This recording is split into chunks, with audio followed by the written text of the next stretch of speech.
Здравейте в този хубав, прекрасен слънчев ден.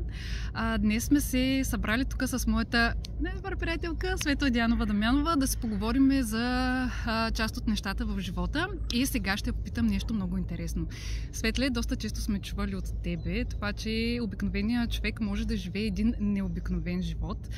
Какво би казала на хората, които тепърва започват да развиват бизнес възможността на Aquasource, за да постигнат именно този необикновен живот?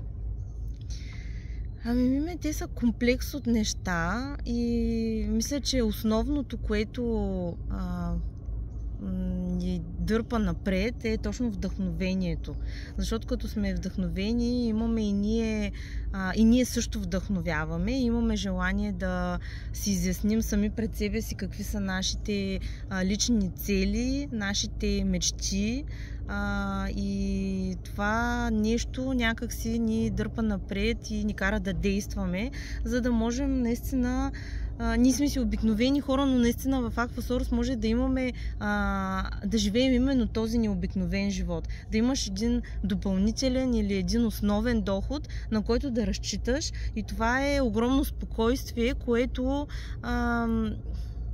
в днешно време е много рядко срещано.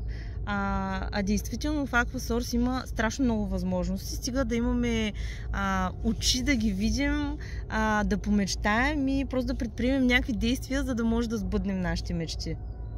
Много ми харесва това, което казваш. Скъпи хора, бъдете мечтатели, бъдете вдъхновения за себе си и за другите и предавайте доброто нататък. Чао!